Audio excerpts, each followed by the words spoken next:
All right, so we're on to comp 3. I have compiled a bunch of formulas that have related between all of our chapters so far and that we're culminating with in chapter 20. I'm going to go over some of the differences. So if you have to find delta G, which tells you if the reaction will occur or not, these two right here with the not symbols are for standard conditions.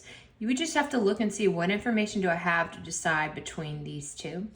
This one in the center looks just like the top one, but it's when you're not at standard conditions. Now notice, it requires E cell not at standard conditions.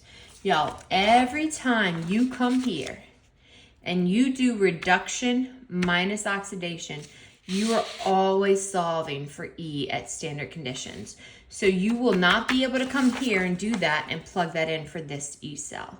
You're gonna have to use a different formula to get this. So probably this one right here, where you would need E cell naught minus RT in F and Q. So just keep that in mind. So you might have to do this one first, then plug it in here. Or like down here, you see they want K. K is your equilibrium constant. Usually it's products raised to their coefficients over reactants raised to their coefficients. But if we don't have that information, we can use this formula. Now notice, it requires delta G naught. So maybe you have to do this, I'm sorry, not. It requires delta G. So you might have to do this one first, or you might have to do this one before that. So you could see how these problems could become 3 steps if you don't have a piece of the formula yet. This one right here connects your 2 delta G's. When you have something at standard conditions, it doesn't necessarily mean it's going to match your delta G not at standard conditions. And then this is just another way to solve for when we do reduction minus oxidation. If we don't have those values, we could do this formula right here to solve for that same voltage. So I'll be coming back here whenever I'm ready to choose formulas.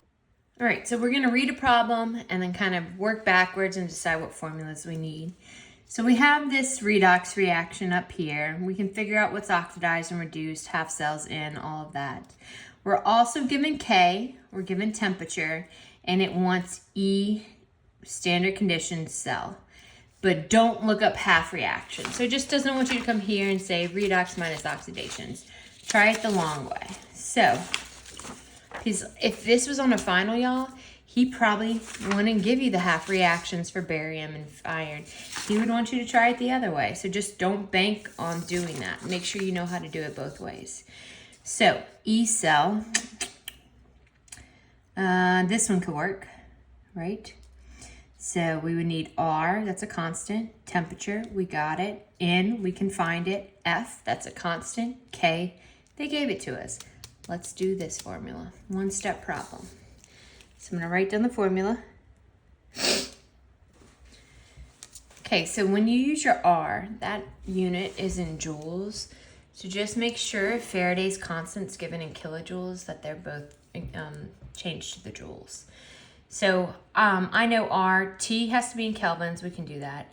I know F, I know K. So really the first thing I need to find is N, and then it's just plug it into this formula. So to find N, I'm going to do my half cell reactions. So why don't you pause the video, assign your oxidation numbers, do your half cells, and solve for N. And then when you come back, I'll have it done. We can compare. All right, so this one worked out pretty smoothly. Your bariums are balanced, your irons are balanced. And they both, one gained 2 and one lost 2. So N equals 2. So now I'm ready to solve. So don't know why I did that. So my E cell is going to be R, 8.314, times temperature, 25 degrees, but put it in kelvins, 298, over N, I just found was 2. Faraday's constant, 96,500. Sometimes he gives you a more specific number. I think it's like 96,498 or something like that. You're going to be fine either way. So we'll get really close answers. And then the natural log of K, and they gave us K back up here in their original problem. It was 3.4 times 10 to the 11th. So we'll get that answer and we'll get E cell, and then we can talk about what that number means for us. All right, so when I put it all through my calculator, I'm getting 0.34 volts. That's a positive E cell. That means that it's a spontaneous battery. It's going to take place. If I were to find delta G, it should be negative. If I were to find S total, it should be positive. Q would be less than K if I were to compare them when it's going on.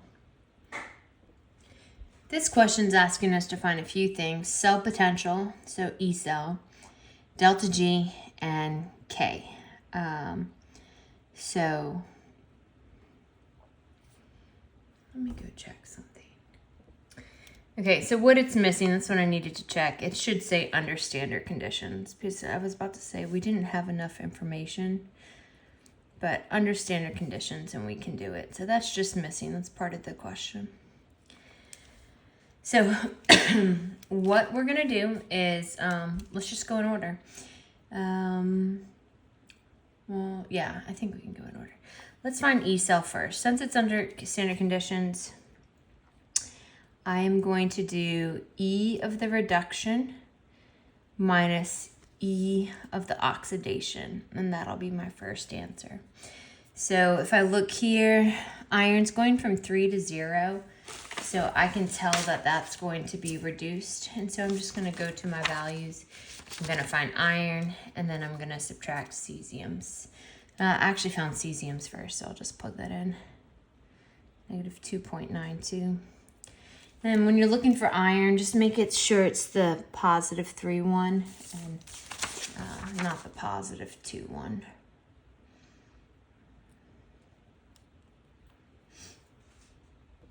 All right, so our first answer should be 2.88 volts. Cell potential. All right, next, delta G naught. So if I come here, I'm going to use this top formula. I need E cell, I need N, and I need F. So I can go ahead and find N real quick, and then I'll do delta G. I'm going to set it up so I can just come fill in after. So for N, this is 3, 0, 1, 0. I can see that my iron is gaining 3 electrons and my cesium is losing 1. So what can 3 and 1 go both into? Just because they're all balanced, 3. If you don't see that, write out your half reactions and find N like we've been doing this whole time. And then I'm gonna come down here and plug in everything to get my delta G. Because my Faraday's constant's in joules, my delta G is going to be in joules. All right, I think I wrote 95,000. I know I wrote 96, not 5,600, but this should be 96,500.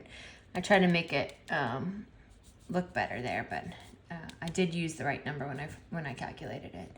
So I can see my delta G is negative. That checks. A working battery should have a negative delta G. And so the last thing I want to solve for is K. So if I go back to my formula, I'm going to use this. And this is very important. You see how we're going to be dividing by R, 8.314 at the top? That's always in joules. So you want your delta G in joules, and it is. So we're good there. I just want to point that out in case you're on a question where you just have to jump straight into K. Always make sure that that delta G is in joules. And so when I do that, it's E. Negative's part of the formula, and then look, I'm doing another negative because delta G happen to be negative. And then R and T are also at the top, and they're together when we're dividing. And temperature should be in kelvins. We're at standard conditions, so it should be at 298. And so I think what I would do is this first in my calculator, and then I would say E to whatever that answer is. Might be easier. So let's get that answer. All right, so I had to go to the computer to calculate this because I don't have any calculator with me. I'm getting a crazy kind of exponent. So if that's a little off, that's probably why, but I used a couple of websites to double check and they're giving me the same thing. But there's our 3 values. We have our E cell, our delta G, and our K.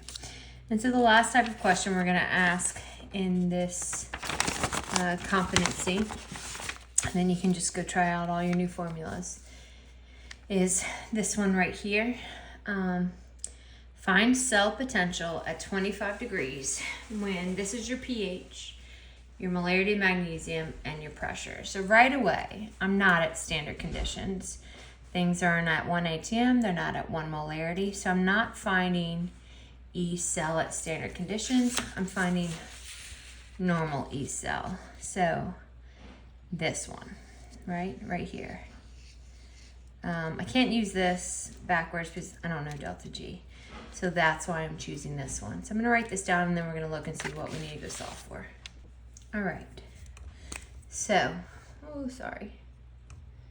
The things I know are, I know temperature, I can convert it to Kelvin. I know F. So I need to find E cell, I need to find N. I'm gonna kind of do those together.